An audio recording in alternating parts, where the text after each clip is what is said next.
By the time the regional president of the bank, a man whose suit cost more than the Vance family's truck, finally cleared his throat, the only sound in the polished mahogany boardroom was the soft, rhythmic ticking of a grandfather clock in the corner. It was a sound no one had noticed for an hour, a sound that had been utterly drowned out by the weight of what had just happened. The silence that followed the lawyer's single devastating sentence was not empty. It was thick and heavy, filled with the ghosts of broken assumptions and the sudden, shocking redistribution of power. 47 days earlier, a different kind of silence had filled a much smaller office in that same bank, a silence punctuated by the crisp, dismissive laughter of a man who believed he held all the cards. That laughter had been aimed directly at Eli Vance, a young man who looked as out of place in a bank as a field mouse in a ballroom, and who had just been told that the world his family had built over 3 generations was about to be erased. By the time Eli was finished, nobody was laughing, but they were laughing when he arrived. The letter had arrived on a Tuesday, a day like any other, which was perhaps the cruelest part. It came tucked between a flyer for a tractor supply store and a seed catalog, its windowed envelope in crisp corporate letterhead, a stark intrusion into the rustic order of the Vance family mailbox. Thomas Vance, his hands gnarled by a lifetime of work, but now trembling with a palsy that defied his still powerful frame, had held it up to the weak afternoon light, filtering through the farmhouse kitchen window. He did not need to open it to know what it was. The bank had been making noises for months, polite at first, then firm, then ominously quiet. This envelope, he knew, was the end of the quiet. Eli found him there, sitting at the worn oak table his own grandfather had built, the unopened letter lying before him like a death sentence. His father's face, usually a landscape of weathered resilience, had gone slack, the color drained from it, leaving behind a pallor that seemed to echo the peeling paint on the window frame. Thomas was a man forged from the very soil he worked, a man who had always believed that hard work, honesty, and the turning of the seasons were the only truths that mattered. But the paper in that envelope spoke a different language, a language of amortization schedules, balloon payments, and default clauses, a dialect of finance that had no respect for drought or failing commodity prices or the body's slow betrayal. Eli, at 24, still carried the lankiness of a boy who had grown too fast, but his eyes held a stillness that was older than his years. He had come home 6 months prior, leaving a decent-paying mechanic's job in the city after his mother's call. She hadn't needed to say much. Her voice, usually a bedrock of stoic optimism, had been thin and brittle over the phone, and Eli had packed his bags that night. He had found his father diminished, the vibrant energy that had once seemed to power the entire farm now flickering like a dying bulb. The doctors had used long, complicated words, but the result was simple. Thomas Vance was wearing out. Eli picked up the letter. His fingers, calloused and often stained with grease, were surprisingly gentle as he tore the seal. The words were cold, sterile, and absolute. A final loan taken out 5 years ago during a desperate expansion attempt that had been crushed by 2 consecutive years of bad weather had come due. The bank was calling it in. They had 47 days. 47 days to produce a sum of money so vast it felt like a number from a different reality. 47 days, or the farm would be put up for public auction. The letter was signed by a junior vice president, a man named Arthur Harrison. 47 days. The number hung in the air, absurd and brutal. It was not enough time to grow a crop. It was barely enough time to turn a cow into profit. It was, Eli knew, just enough time to feel hope, die a slow and agonizing death. It was a bureaucrat's timeline, designed not for success but for the clean, orderly process of failure. His father finally spoke, his voice a dry rasp. "It's over." It wasn't a cry of despair. It was a statement of fact, a final, weary assessment from a man who had spent his life assessing things, the sky for rain, the soil for nutrients, the engine of a tractor for the source of a worrying knock. He had assessed the situation, and he had found it hopeless. "No," Eli said, the word small but hard in the quiet kitchen. "It's not." Thomas looked at his son, a flicker of the old fire in his eyes mixed with a deep, paternal sadness. "Eli, listen to me. There's no shame in it. We fought, we worked. Sometimes the world just wins. I don't want you to carry this. I want you to sell it. Take what little is left and go build a life for yourself, a real life, away from this. Eli folded the letter with precise, deliberate movements, creasing it until it was a small, hard rectangle. He looked out the window at the long, sloping field that ran down to the creek, a field his great-grandfather had cleared with mules and dynamite. He saw the big oak tree on the ridge, the one his grandfather had taught him to read the weather by. He saw the barn, its roof sagging but its frame still true, a testament to the honest work of hands long since turned to dust. This wasn't just land. It was a repository of memory, a library of sweat and sacrifice. A real life, Eli said, his voice quiet. This is the only real life I've ever known. The next day, Eli put on his best shirt, a faded blue button-down that his mother had ironed twice, and drove the family's old Ford pickup into town. The truck rattled and groaned, its engine a chorus of pops and wheezes that Eli understood like a second language. He parked at 3 blocks from the bank, self-conscious of the rust blooming over the wheel wells and the mismatched color of the driver's side door. The bank was a temple of modern commerce, all glass and polished granite, a stark contrast to the worn brick and faded awnings of the rest of Main Street. It smelled of clean carpets and money, a sterile scent that made Eli feel like he was tracking mud into a pristine sanctuary. He asked for Mr. Harrison. The man who emerged from a glass-walled office was exactly as Eli had pictured him. He was in his mid-30s with a smile that was bright but did not reach his eyes, and a suit that looked like it had been tailored by someone who charged by the stitch. His handshake was firm and brief, a gesture of transaction, not connection. "Mr. Vance," Harrison said, gesturing toward a pair of uncomfortable-looking chairs in the lobby. He didn't invite Eli into his office. "I have your file. I'm afraid the situation is quite clear." Eli sat on the edge of the chair, his hands clasped between his knees.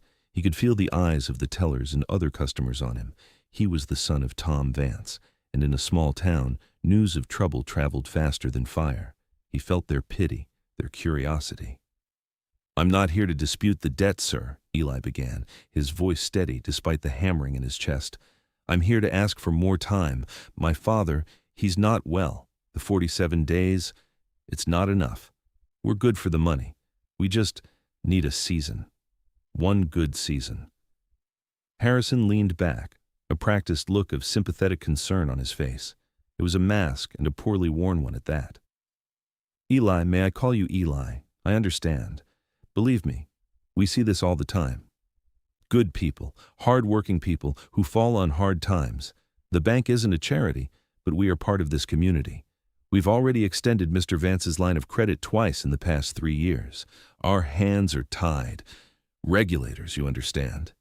He gestured vaguely, as if to a host of invisible, unassailable authorities. 2 other men in suits, local developers Eli recognized, walked past and gave Harrison a familiar nod. They glanced at Eli, a flicker of calculation in their eyes, before moving on. They were vultures, circling. Harrison's voice dropped to a conspiratorial whisper. "Look, son," he said, the word son landing with a soft, condescending thud.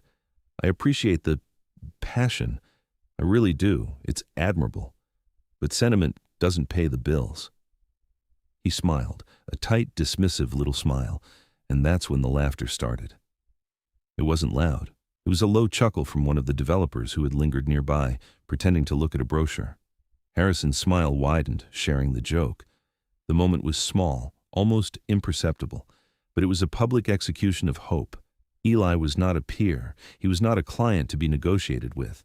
He was a boy, a sentimental fool playing at being a man, a final, quaint obstacle to be brushed aside before the inevitable transaction could be completed. Eli felt a hot surge of anger rise in his throat, but he swallowed it down. He remembered his grandfather's words, spoken years ago in the cool, dusty air of the workshop. "Anger is a tool, boy, a clumsy one, like using a sledgehammer to fix a watch. You use it when you've got nothing else left. Silence. Silence is a wrench. You can use it to tighten your own resolve, or you can use it to let the other fella talk himself into a corner. Most folks can't stand a quiet room. They'll rush to fill it with foolishness."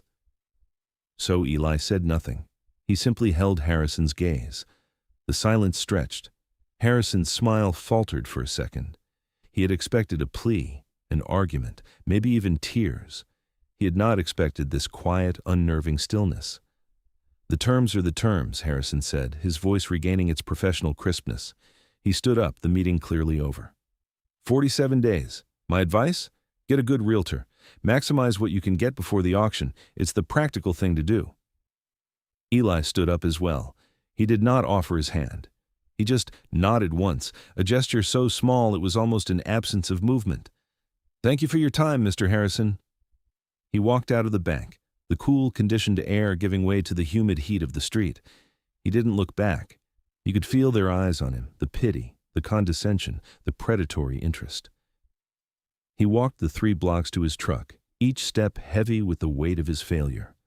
The laughter echoed in his mind, not the sound itself, but the meaning behind it. They saw him as a relic, a sentimental remnant of a bygone era, clinging to a lost cause. That night, the house was suffocatingly quiet.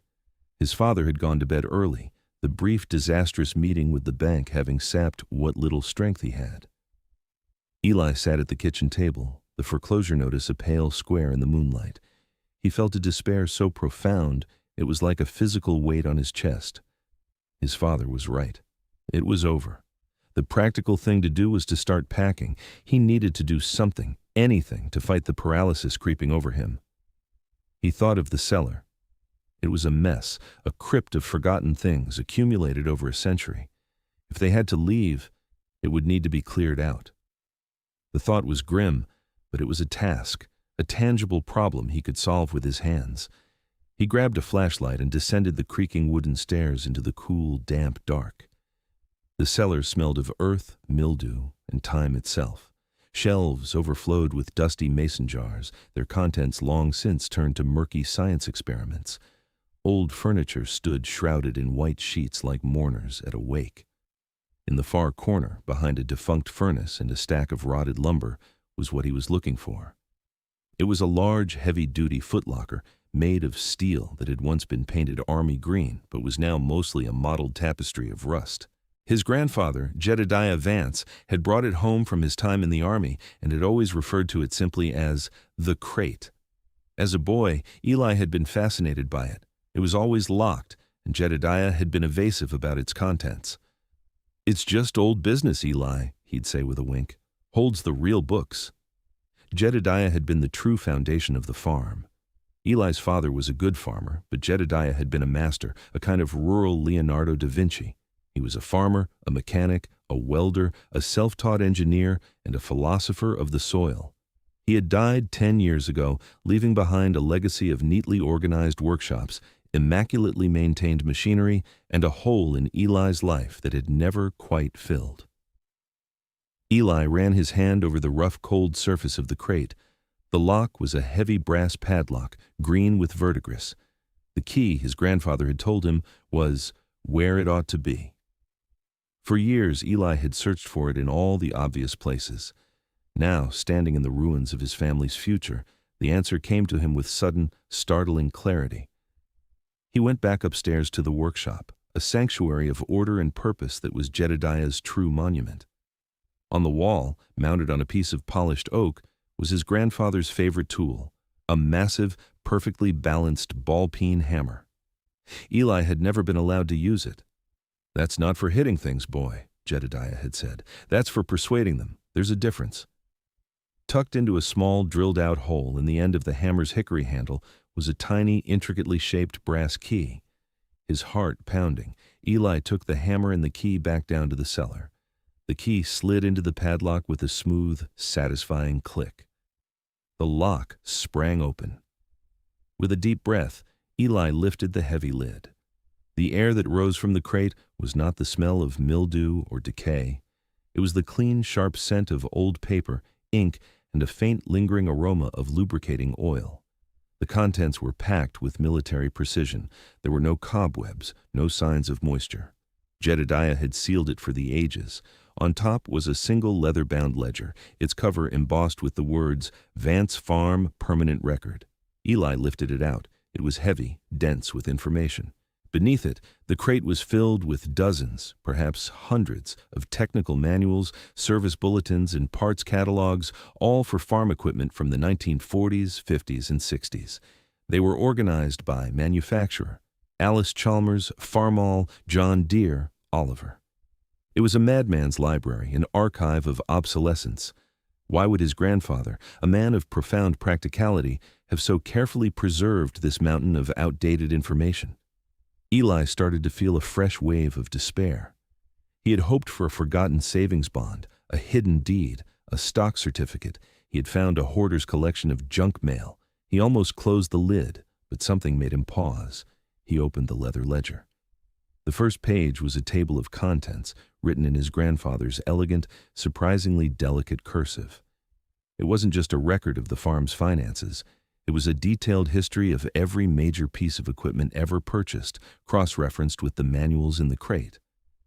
Eli's memory stirred, taking him back 20 years. He was a small boy, 4 or 5 years old, standing in the vast cathedral-like space of the main barn. Sunlight streamed through the high windows, illuminating dust motes dancing in the air. The barn was filled with the smell of hay, manure, and the sharp metallic tang of his grandfather's workshop. Jedediah Vance was a tall, wiry man with hands that seemed impossibly large and gentle at the same time. He moved with a quiet economy of motion, never a wasted step, never a hurried gesture. To young Eli, he wasn't just a grandfather. He was a kind of magician, a man who could coax life from the soil and resurrect dead machines with the touch of his hands. That day, Jedediah was not in the fields or in his workshop. He was standing before a newly delivered piece of equipment, a massive Alice Chalmers Model G tractor. It was a strange-looking machine, small and nimble, with its engine mounted in the rear and a high-arching frame that allowed the driver to look straight down at the ground being cultivated. It was already an old design, but this one was pristine, painted in the bright, optimistic Persian orange that was the company's signature. "Look here, Eli," Jedediah had said, his voice a low rumble. He wasn't speaking to the boy so much as thinking aloud in his presence. "See this? This is more than a tractor. This is an idea." He ran a hand along the cool metal of the frame. "Most folks, they want bigger, stronger, more horsepower. They want to beat the land into submission. But this machine is about seeing. It's about precision." Over the next few weeks, Eli watched as his grandfather did something strange. Instead of putting the new tractor to work, he began to take it apart. He didn't just tinker with it, he disassembled it, piece by piece, laying each nut, bolt, and gear out on clean canvas tarps on the workshop floor. He had the machine's official service manual, a thin booklet from the manufacturer, but he seemed to be following a different set of instructions as well, from a much thicker, more complex-looking binder. Eli remembered his father, Thomas, watching with a mixture of respect and bewilderment. "Dad, what in the world are you doing? We need that tractor in the field." Jedediah had wiped his hands on a rag, leaving a clean smudge on his already grease-stained fingers. "Patience, Tom. This isn't for this season's planting. This is for the future. I'm not just fixing it. I'm learning it, down to the metal." He held up a small, seemingly insignificant gear. "A man who buys a machine, he owns a tool. A man who understands a machine, he owns the work itself. There's a difference." The memory was vivid, but it was the memory of a child, shrouded in the mystique of a grandfather's strange rituals. Now, sitting in the dusty cellar with the contents of the crate spread before him, the memory began to sharpen, to acquire new and startling details. He flipped through the leather ledger, his fingers tracing his grandfather's neat columns of figures and notes. He found the entry for the Alice Chalmers Model G. The entry was dated 1956. It listed the purchase price, the dealership, the serial number. But then it continued, page after page. There were notes on the engine's compression ratios, the tolerances of the bearings, the specific metallurgical composition of the main axle. It was an obsessive level of detail. And then, cross-referenced to a specific manual in the crate, there was another entry. Strategic Modification Package, USS Contract 7B4A, see attached. Eli's breath caught. He frantically dug through the crate, his hands now trembling with a new kind of energy. He found the manual his grandfather had been using, a thick canvas-bound binder with the words "Restricted U.S. Army Corps of Engineers" stamped in faded red ink on the cover. Tucked into a sleeve on the inside back cover was a folded heavy stock document. It was brittle with age, but perfectly preserved. He carefully unfolded it under the beam of his flashlight. The letterhead was stark and official. Department of the Army. The document was a contract, a formal agreement between Jedediah Vance and the United States government. It detailed a Cold War-era civilian preparedness program. In the event of a national emergency, specifically a nuclear attack, a network of pre-vetted civilian operators with specific skills and equipment would be activated to assist the military in clearing roads, constructing emergency airstrips, and performing other critical infrastructure tasks. The contract specified that Jedediah Vance, in exchange for a significant subsidy on the purchase of the Allis-Chalmers tractor and a yearly stipend for its maintenance, agreed to keep the machine in a constant state of operational readiness. He had been required to perform the modifications detailed in the restricted manual, strengthening the frame, waterproofing the ignition system, and adding a specialized power takeoff assembly. He was, in effect, the custodian of a piece of dormant military hardware. But it was the last clause, Article 9, Section C, that made Eli's heart stop. It was titled Asset Preservation Covenant. It stated that the land on which the designated strategic asset, the tractor, was principally stored and maintained was subject to a federal covenant. This covenant, filed not with the county but with the Federal Land Registry, prohibited the property from being sold, transferred, subdivided, or otherwise encumbered by liens or foreclosure proceedings without the express written consent of the Secretary of the Army or his designated representative. The logic was simple and ruthless. In the event of Armageddon, the government couldn't have some local bank repossessing its emergency runway building tractor. The farm wasn't just a farm. It was a designated strategic asset location. Eli sat back on his heels in the dusty dark, the flashlight beam trembling in his hand. The document felt impossibly heavy, a relic from a forgotten era of paranoia and meticulous planning. His grandfather had never spoken of it. He had simply maintained the tractor, kept the records, and locked the truth away in a rusty green crate, a secret held for 60 years. He had trusted that when the time came, his knowledge, his records, his foresight would be there. Sentiment doesn't pay the bills. Harrison's condescending words echoed in the silence of the cellar. Eli looked at the document, at the intricate web of knowledge his grandfather had built around it, and a slow, cold smile spread across his face. Maybe not, but it appeared that a 60-year-old government-issued restricted technical manual just might. The next week, the annual spring implement auction was held at the county fairgrounds. It was a major event in the agricultural calendar, a place where farmers, dealers, and speculators gathered to buy and sell the tools of their trade. It was a noisy, sprawling affair, a marketplace of iron and opportunity. Acres of machinery, from gleaming new combines to rusty, derelict plows, were lined up in neat rows, their prices chalked on their sides. Eli went, not with any real plan, but with a strange new sense of purpose. He felt like he was seeing the world through his grandfather's eyes. He wasn't just looking at machines. He was reading them. He saw the subtle signs of wear on a gearbox, the telltale hairline crack in a cast-iron housing, the almost invisible warping of an axle that told a story of abuse and neglect. He carried his grandfather's ledger with him, tucked into his jacket. It felt like a shield. He saw Arthur Harrison there, holding court near the auctioneer's stand. He was with the same developers Eli had seen at the bank, their heads together, laughing and pointing at various pieces of equipment.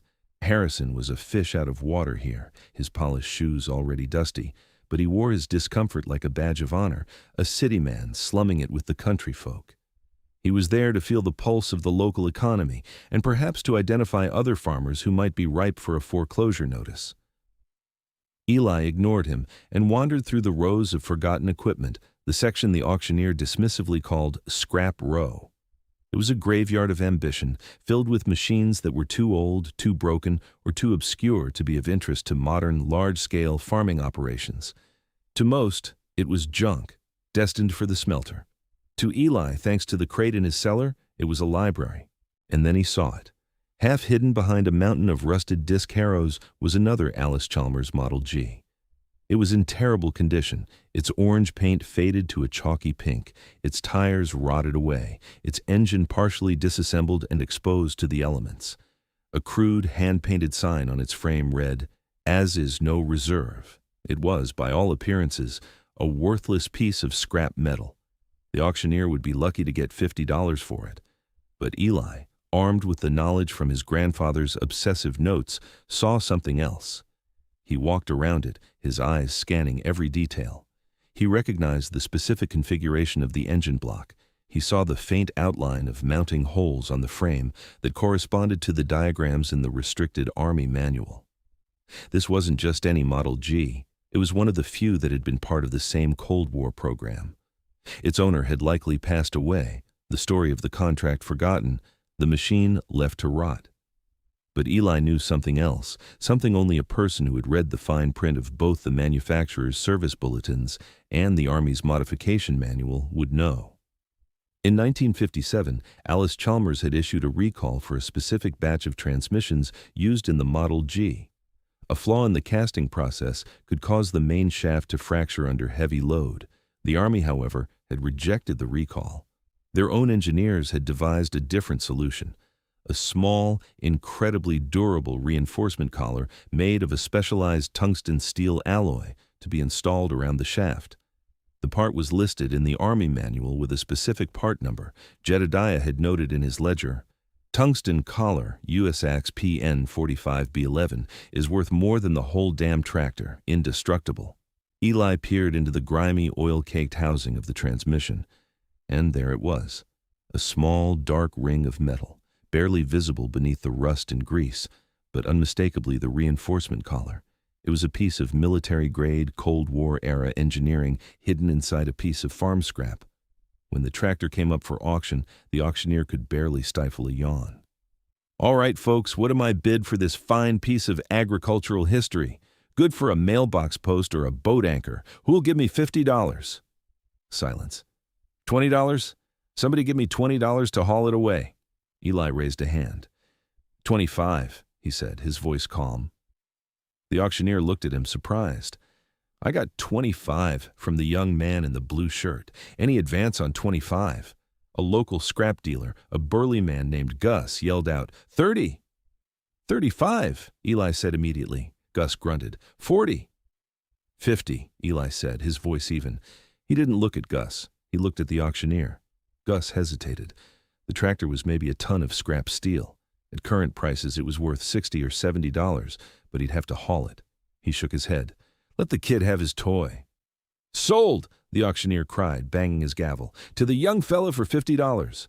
A ripple of amusement went through the small crowd that had gathered. $50 for that piece of junk. Tom Vance's boy was clearly not a practical man.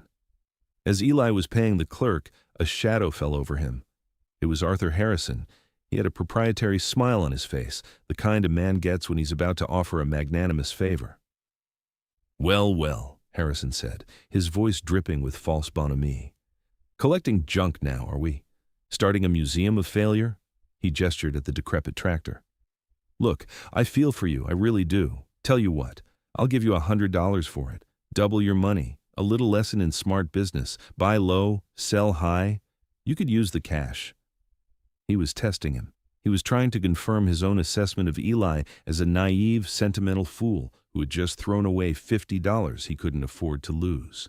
A quick $100 profit would be an irresistible lure for a desperate boy. Eli looked at Harrison. He saw the condescension, the predatory glint in his eyes. He thought of the tungsten collar, a small, hidden piece of immense value that Harrison, with all his financial acumen, could not see. "No, thank you, Mr. Harrison," Eli said quietly. "I think I'll keep it." Harrison's smile vanished.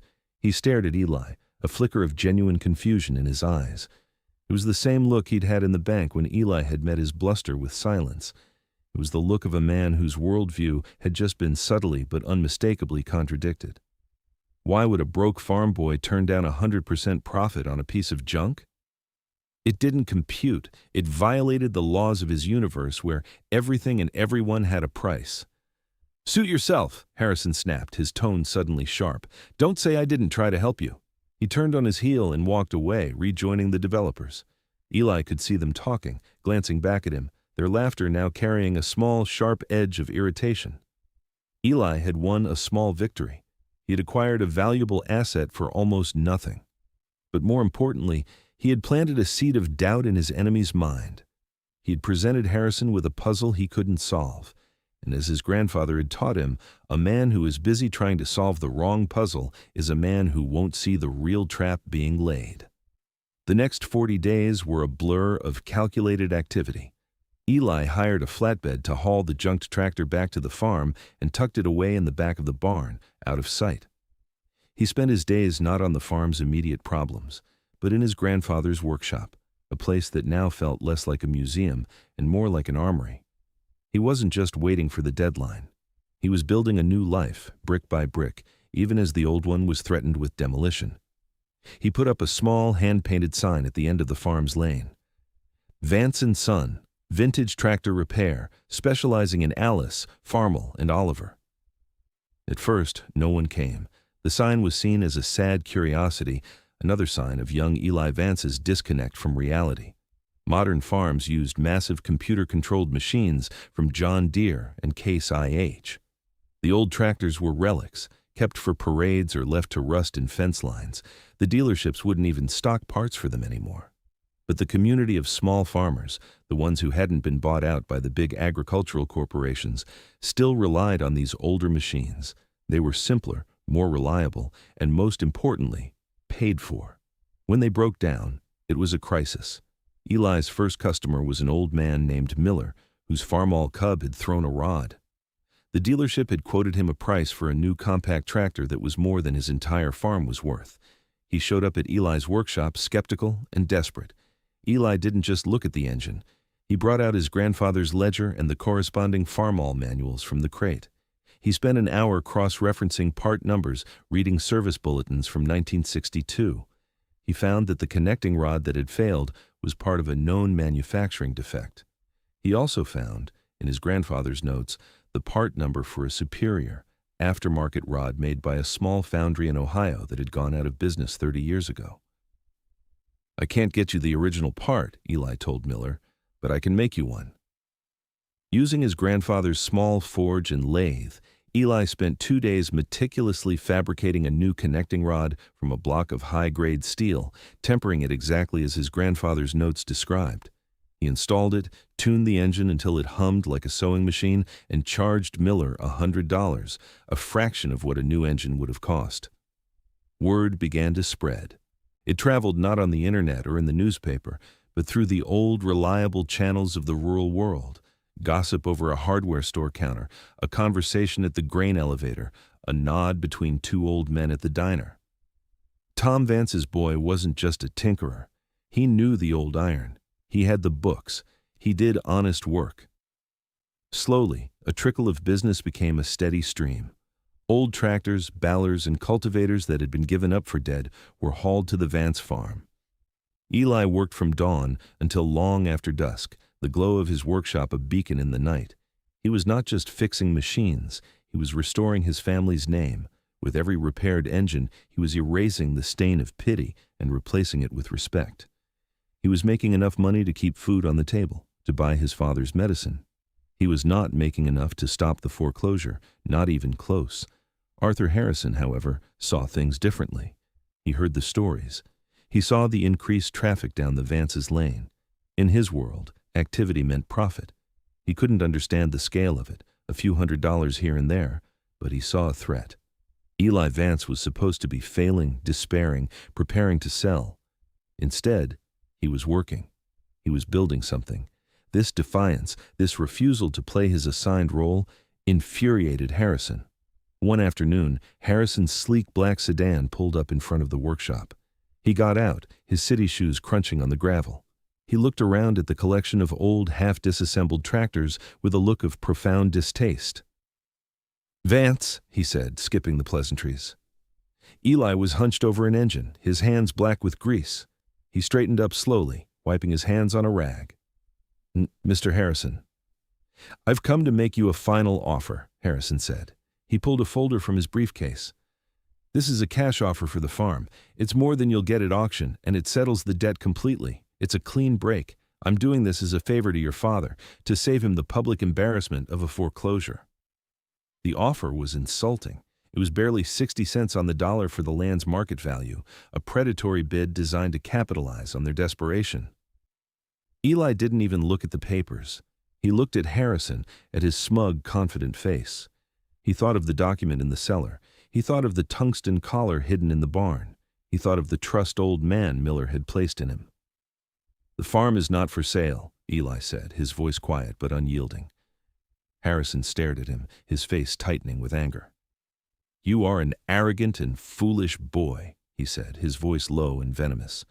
"You're so caught up in your father's sentimentality, you're going to drag him down with you. This little hobby of yours," he waved a dismissive hand at the workshop, "it's a joke, a rounding error. In 20 days, this farm will be mine, or rather, it will belong to the investors I represent. And the first thing I'm going to do is bulldoze this pathetic little shack and every piece of junk in it." He threw the folder onto the ground at Eli's feet. "You'll regret this. That sentiment of yours is going to cost you everything." He got back in his car and sped away, leaving a cloud of dust in the folder lying on the gravel. Eli looked down at the folder, then back at the workshop. Harrison was wrong. This wasn't a hobby. And it wasn't sentiment.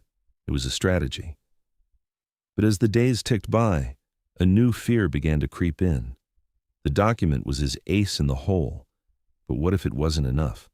What if there was a loophole, an expiration date he'd missed? What if the government simply didn't care about a 60-year-old contract? His entire plan rested on a single piece of brittle, yellowed paper. The pressure began to take its toll. One day, he was working on a complex gearbox for a neighbor's Oliver tractor. He was tired, distracted by the looming deadline. He consulted a newer, generic repair manual instead of taking the time to find the specific service bulletin in his grandfather's crate. He misread a torque specification, over-tightening a bearing. He finished the job, took the man's money, and sent him on his way. 2 days later, the neighbor was back, his face grim. The gearbox had seized, shattering 2 of the main gears. The tractor was now more broken than when he had brought it in. It was a catastrophic failure, and it was entirely Eli's fault. The shame was a physical blow. He had broken the first rule of his grandfather's code: do the job right, or don't do it at all. He had betrayed the trust his small community was beginning to place in him. He met the neighbor at the workshop door. He didn't make excuses. "It's my fault," Eli said, his voice thick with self-loathing. "I rushed it. I was careless." He went into the house, took the cash the man had paid him from a tin box, and handed it back. "This is yours," he said, "and I'll fix it. Properly this time. No charge." The neighbor was silent for a long moment. Then he nodded. "All right, son. All right." It took Eli 4 days of painstaking work to repair the damage he had caused. He had to fabricate the shattered gears from scratch. He lost other jobs. The rumors started again, this time with a kernel of truth. Tom Vance's boy was in over his head. When he was finally done, he walked into the house, exhausted and humbled. He went to the kitchen, where his grandfather's ledger was sitting on the table. He opened it to the inside front cover, a blank page. He took a pen and, in his neatest, most deliberate hand, he wrote, "Rule number 1, trust the source, trust the iron, never trust the shortcut." It was a painful lesson, but a vital one. It solidified his resolve. His knowledge wasn't a magic trick. It was a discipline. It required patience, humility, and absolute fidelity to the details. He had been humbled, but he was not broken. In fact, he was stronger.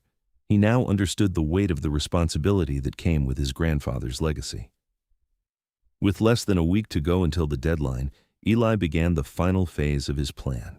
He wasn't fixing tractors anymore. He was assembling his weapon. He took the contract and the restricted Army manual and made several high-quality copies at the town library. He spent an afternoon with a retired county surveyor, an old friend of his grandfather's, poring over old plat maps and federal land registries. The surveyor, a wizened old man with eyes that still saw every line and angle, confirmed it. The federal covenant was still on the books. It had never been rescinded. It was a ghost in the machine of land ownership, forgotten by everyone. "Jedediah," the old surveyor said, shaking his head in wonder. "That old son of a gun. He always saw 10 moves ahead. He never bought a piece of land without reading every last word of the title, going all the way back to the original patent. He used to say the land remembers everything, even the things the lawyers forget." Eli then made a phone call. It was to a number he had found in the Army manual, a contact for the Office of Civilian Asset Management. The number was 60 years old. He expected it to be disconnected, but after a series of transfers that took him on a bureaucratic journey through the Department of Defense, he found himself talking to a quiet, methodical woman in the Logistics Division of the Army Corps of Engineers. He explained the situation, his voice calm and precise. He gave her the contract number, the tractor's serial number, and the parcel identification for the farm. She asked him to wait. He could hear the clicking of a keyboard, the faint sound of digital archives being searched. After 5 long minutes, she came back on the line. "Mr. Vance," she said, her voice holding a note of professional surprise, "your file is active. Your grandfather submitted his last annual maintenance report 19 years ago. The asset was listed as dormant pending custodian update. According to our records, your farm is still a designated readiness site for the Regional Disaster Recovery Plan." Eli's knees felt weak with relief. "So the covenant is still in effect?" "Affirmative," she said. "That covenant can only be lifted by a waiver from our office, and we have received no such request." He thanked her and hung up. He had everything he needed. The trap was set. All he had to do was let Harrison walk into it. The 47th day arrived. It was a crisp, clear autumn morning, the kind of day that usually filled a farmer with a sense of peace and accomplishment. For the Vance family, it felt like the day of their execution. Thomas Vance put on his old Sunday suit, his hands trembling so badly Eli had to help him with the buttons. He was pale but resolute, determined to face the end with dignity. They drove to the bank not in the rattling old pickup, but in their neighbor Miller's clean, respectable sedan. Miller had insisted. "You're going to a fight," he'd said. "You don't show up in a broken-down truck. You show them you've still got friends." The meeting was not in Harrison's small office. It was in the main boardroom on the top floor, a room designed to intimidate. A long, gleaming mahogany table reflected the sky outside. At one end sat Arthur Harrison, looking triumphant. With him were the bank's 2 top lawyers, and to Eli's surprise, the regional president of the bank, a man named Caldwell, who had flown in from the city. Caldwell was in his 60s, with a mane of silver hair and an air of detached authority. He was the final arbiter, the man Harrison had brought in to witness his victory. Eli and his father sat at the other end of the table. Eli placed his grandfather's worn leather ledger on the polished surface. The contrast was stark, the organic, time-worn object against the sterile corporate gloss. Harrison began, his voice smooth and professional, but with an undercurrent of gloating. He recited the history of the loan, the extensions, the default. He presented the final unpayable figure.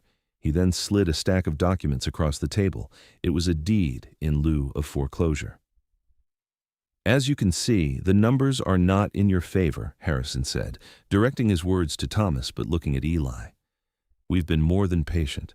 However, as I explained to your son, sentiment doesn't pay the bills. It's time to be realistic. If you sign these papers, you hand the deed over to the bank. We forgive the remaining debt, and you walk away. It's a clean, quiet end to a difficult situation. The alternative is a public auction on the courthouse steps next week. This is the more dignified option." Thomas Vance looked at the papers, his face a mask of defeat. He picked up the pen. All the fight had gone out of him. Eli put a hand on his father's arm. "Dad, wait." Harrison's eyes narrowed. "Is there a problem, Eli? I thought we had an understanding. The time for games is over." He looked at Caldwell, the bank president, with a small, confident smile. "The boy has some sentimental attachments. It's understandable." This was the final aggressive move, the public condescension in front of the ultimate authority. Harrison was so sure of his victory, he couldn't resist one last twist of the knife. He tapped his own pen on the table. an impatient rhythm. "Don't have anything to say, son? I guess some lessons have to be learned the hard way." Eli ignored him. He turned his attention to the bank president, the only man in the room who held real power. "Mr. Caldwell," Eli said, his voice clear and steady, cutting through the tension in the room. "My father and I are prepared to settle our account with the bank, but before we sign anything, I believe there is a matter of a pre-existing lien on our property that your legal team seems to have overlooked. It's not a lien you hold. It's one held by the United States government." A flicker of annoyance crossed Harrison's face. "What is this nonsense? Our title search was comprehensive. The property has a clean title." Eli did not respond to Harrison. He opened his grandfather's ledger. From within its pages, he carefully removed the folded 60-year-old contract. He slid it across the vast expanse of the mahogany table. It stopped directly in front of Mr. Caldwell. "I believe you'll find this document of interest," Eli said. Caldwell picked up the document with a curious expression. He began to read. The bank's lawyers, sensing a shift in the room's atmosphere, leaned in. Harrison remained smugly confident, certain this was some desperate amateurish bluff. The silence in the room deepened as Caldwell read. His expression changed from curiosity to intense focus, then to disbelief. He read the document twice, his lips moving slightly.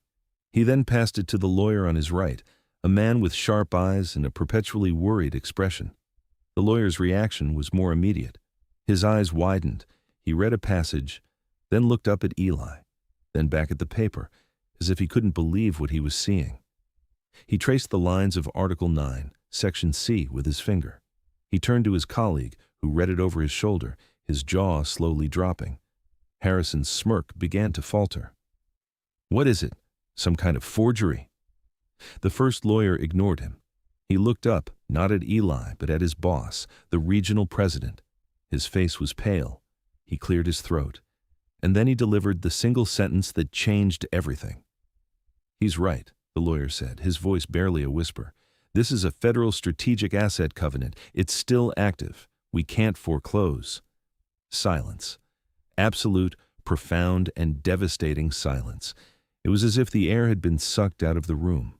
The only sound was the soft, relentless ticking of the grandfather clock in the corner, a sound that now seemed to be measuring not time, but the complete and utter collapse of Arthur Harrison's world. Harrison's face had gone from smug confidence to confusion, and now to a mask of horrified disbelief. His mouth was slightly open. The color had drained from his face, leaving it a sickly, waxy white. He stared at the document as if it were a venomous snake. Mr. Caldwell, the bank president, slowly took the document back from his lawyer. He held it with a kind of reverence. He looked at Eli, and for the first time, he saw him. He didn't see a broke farm boy. He saw a man who had just outmaneuvered his entire legal department with a piece of 60-year-old paper. Thomas Vance was staring at his son, his eyes wide with a dawning miraculous understanding. The trembling in his hands had stopped. Eli did not smile. He did not gloat. He simply sat there, his hand resting on his grandfather's ledger, a quiet sentinel guarding a lifetime of hidden knowledge. The silence was his victory lap. It was the sound of arrogance being crushed under the weight of an overlooked detail. It was the sound of a corporate predator realizing the prey he was hunting was, in fact, the bait in a trap he had never seen. Finally, Caldwell broke the silence. He folded the document carefully and placed it on the table. He looked at Harrison, and his eyes were chips of ice. "Arthur," he said, his voice dangerously calm, "did you or your team perform a federal registry search on this property?" Harrison stammered. "A federal search? No, sir. It's not standard procedure for an agricultural loan of this size. The cost-benefit—" "The cost-benefit," Caldwell interrupted, his voice like cracking ice, "is that you have brought this bank to the brink of a major federal compliance violation. You tried to foreclose on a designated strategic asset. Do you have any idea the kind of legal and financial exposure you have just created for us? For your investors?" Harrison was speechless. He looked from Caldwell to his lawyers, who refused to meet his gaze. They were already distancing themselves from him, leaving him alone on his sinking island. Eli finally spoke, his voice still quiet, but now it carried the immense weight of his victory. He looked directly at Harrison, the man who had laughed at him, who had called him a sentimental fool. "It seems some assets don't show up on a balance sheet, Mr. Harrison," Eli said. "You might call it sentiment. My grandfather called it foresight." He had not just repeated the insult, he had redefined it. Sentiment wasn't weakness. It was the preservation of knowledge, the honoring of a legacy. It was the understanding that true value is not always reflected in the price. Caldwell stood up. "This meeting is over. Mr. Harrison, you will wait for me in my office." It was a command, not a request. He then turned to Eli and his father. His entire demeanor had changed. He was now speaking to them not as debtors, but as equals, perhaps even as superiors in this specific, bizarre context. "Mr. Vance," he said to Thomas, then nodded to Eli. "It appears we have a great deal to discuss. The bank, it seems, has made an error, a significant error. I believe we can come to a new arrangement regarding your loan, one that is significantly more favorable to you. We would, of course, be very interested in ensuring the custodian of this important asset is well supported." The fall of Arthur Harrison was as swift as it was brutal. He was fired that afternoon, his career in banking utterly destroyed. The story of his public humiliation, of being undone by a dusty document and a backyard mechanic, became a quiet legend in the financial circles of the state. He had mistaken silence for weakness and tradition for foolishness, and he had paid the full price for his arrogance. As Eli and his father were leaving the boardroom, they passed Harrison in the hallway. He was standing alone, holding his briefcase, waiting to be formally dismissed. He looked broken. As they walked by, his grip on the briefcase faltered, and it fell to the floor, spilling a mess of papers across the polished marble. For a moment, everyone just stared. The bank employees, the lawyers, they all averted their eyes, embarrassed for him. Eli stopped. He walked back, knelt down, and began to quietly gather the scattered papers. He stacked them into a neat pile and handed them back to Harrison. He didn't say a word. He didn't offer a platitude or a final jab. He just handed the man his papers, met his shocked and humiliated gaze for a brief second, and walked away. It was a small act of grace, a quiet confirmation that Eli's victory had not been about revenge, but about restoration. It kept his triumph noble. The bank, desperate to avoid any conflict with the federal government, was more than accommodating. They restructured the Vance family's debt, reducing the principal to a fraction of its original amount and setting the interest rate so low it was practically a gift. The threat that had shadowed their lives for years was gone, vanquished not by money, but by memory. The story of the Cold War tractor became local folklore. Eli's repair business, already growing, exploded.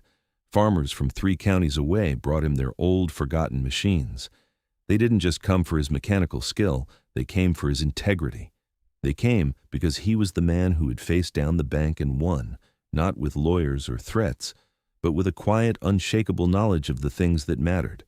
Eli became the keeper of the old ways, the custodian of a whole generation of agricultural technology that the world had been in a hurry to forget. His workshop expanded. He hired 2 young apprentices. He used the profits not to buy fancy trucks or a bigger house, but to slowly, carefully bring the farm back to life. He restored the barn roof. He amended the soil, using the crop rotation techniques he found detailed in his grandfather's ledger. His father, the weight of the world lifted from his shoulders, began to recover. The palsy in his hands eased, and soon he was back on a tractor, not working, but simply driving the rows, a look of quiet contentment on his face. The farm thrived. It was a testament to a different kind of success, one measured not in quarterly earnings, but in the health of the land and the strength of the community. Years passed. The world outside the farm continued its frantic pace, but on the Vance land, a slower, more deliberate rhythm held sway. The rusty, junked Model G that Eli had bought for $50 was now fully restored, sitting in the barn next to his grandfather's original. They were not museum pieces.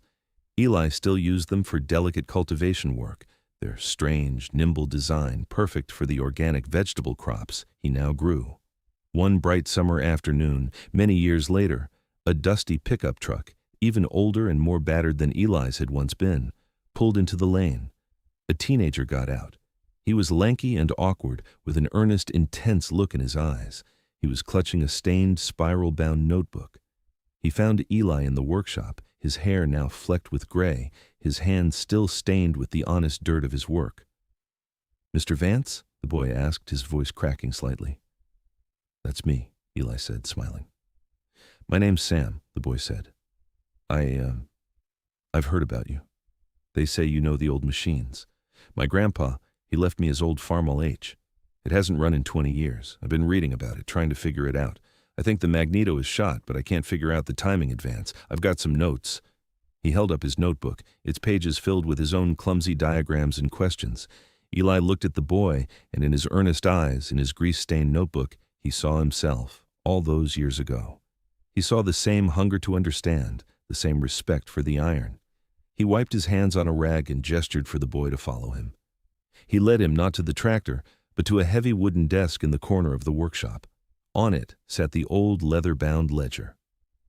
Eli opened it to the inside front cover, to the rule he had written there in a moment of painful clarity so long ago.